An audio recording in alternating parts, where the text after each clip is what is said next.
Dikutip dari data RTI hingga perdagangan Jumat siang tadi, rupiah melemah di 0,30%. Harga minyak dunia bergerak datar di Jumat pagi waktu Asia setelah tutup melemah sehari sebelumnya. Sentimen keputusan The Fed memangkas suku bunga tertahan kekhawatiran atas permintaan bahan bakar Amerika Serikat.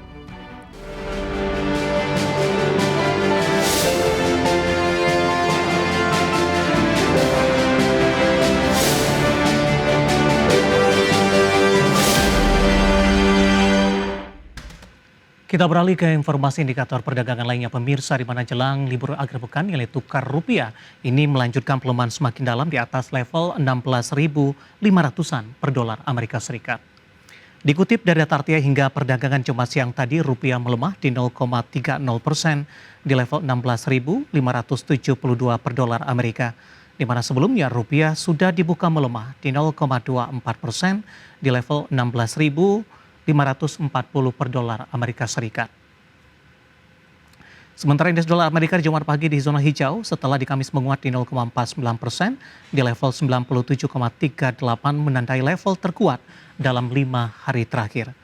Indeks dolar Amerika menguat di tengah respon investor terhadap pertanyaan atau pernyataan maksud kami Gubernur Jerome Powell yang dinilai kurang dovish dalam konferensi pers FOMC. Powell menyebutkan pihaknya akan terus memantau perkembangan inflasi yang berisiko naik akibat kebijakan tarif.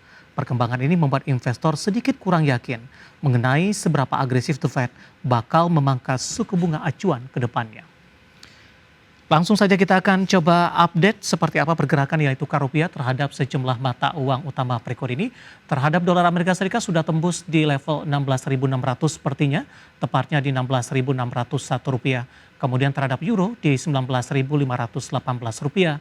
Pound sterling bergerak di level 22.406 rupiah. Yen Jepang berada di level 112,33 rupiah. Keinformasi komoditas, harga minyak dunia bergerak datar di tengah kekhawatiran atas permintaan bahan bakar Amerika Serikat. Harga batubara masih di jalur penguatan 4 hari beruntun dengan menguat di 7,15%. Sementara harga emas masih cenderung tertekan terdampak profit taking usai cetak rekor harga tertinggi. Harga minyak dunia bergerak datar di Jumat pagi waktu Asia setelah tutup melemah sehari sebelumnya. Sentimen keputusan The Fed memangkas suku bunga tertahan kekhawatiran atas permintaan bahan bakar Amerika Serikat. Diketahui terjadi kenaikan persediaan distilat Amerika hingga 4 juta barrel, jauh di atas ekspektasi pasar di 1 juta barrel. Kontrak berjangka Brent turun 1 sen di 67,43 dolar Amerika per barrel. Sementara WTI Amerika koreksi 4 sen ke 63,53 dolar Amerika per barrel. Meski demikian, kedua cuan minyak mentah berada di jalur penguatan untuk 2 pekan kedua beruntun. Harga batubara melanjutkan tren penguatan 4 hari beruntun dengan menguat 7,15%, menembus rekor tertinggi sejak 5 September 2025. Merujuk Refinitiv, harga batubara tutup di 107,9 dolar Amerika per ton, naik 1,27% di Kamis waktu setempat. Harga batubara menguat terdampak lonjakan kembali impor batubara thermal laut China. Dikutip dari berbagai sumber, analis komoditas Kepler memperkirakan China akan mengimpor 27,41 juta metrik ton batubara thermal laut di September, memperpanjang tren kenaikan sejak Agustus 2025.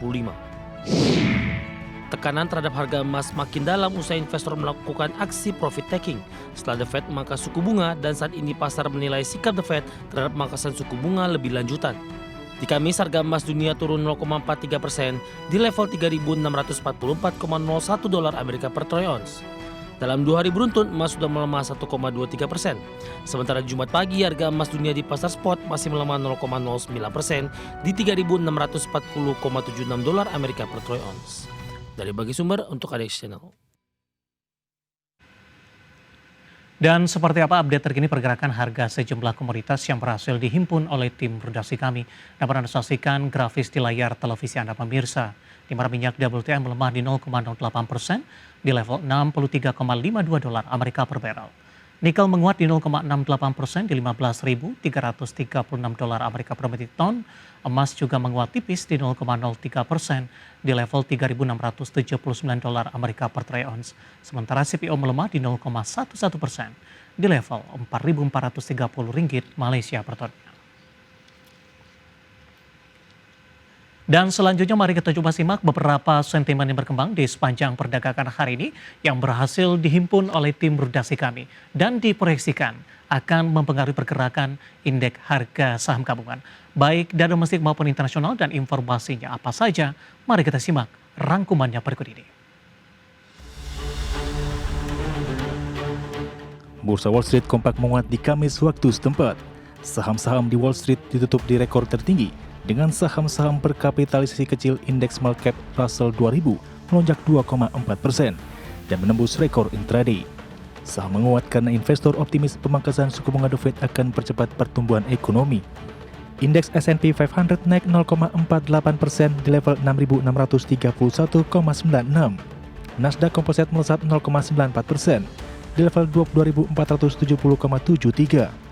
Dow Jones Industrial Average menanjak 0,27% di level 46.142,42.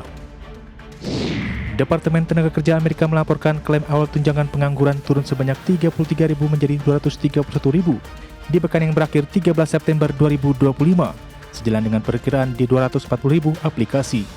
Penurunan ini memberikan lonjakan besar di pekan sebelumnya, ketika klaim mencapai level tertinggi sejak hampir 4 tahun. Secara keseluruhan, klaim lanjutan indikator jumlah orang yang masih menerima tunjangan ikut turun jadi 1,92 juta. Meski data terbaru menunjukkan perusahaan masih mempertahankan tenaga kerja di tengah ketidakpastian ekonomi, namun tanda-tanda pelemahan pasar tenaga kerja tetap ada. Dari Asia, dikutip dari Bloomberg, Kementerian Dalam Negeri dan Komunikasi Jepang melaporkan indeks harga konsumen IHK tak termasuk makanan segar naik 2,7% dibandingkan tahun sebelumnya di Agustus, atau melambat dari kenaikan 3,1% di bulan sebelumnya. Laju ini merupakan yang paling lambat sejak November, sesuai dengan estimasi median para ekonom yang memperkirakan pembelian subsidi untuk bantu rumah tangga menghadapi panas ekstrim akan menekan indikator utama. Indikator utama melambat menjadi 2,7% dari 3,1%. Dari dalam negeri, pemerintah dan Badan Anggaran DPR menyepakati pelebaran defisit RAPBN 2026 menjadi Rp689,1 triliun, setara 2,68% PDB. Angka ini lebih tinggi dibandingkan usulan awal di Rp638,8 triliun atau 2,48% PDB. Kenaikan defisit terjadi seiring penambahan target belanja negara Rp56,2 triliun, sehingga total belanja negara di tahun 2026 mencapai Rp3.842,7 triliun.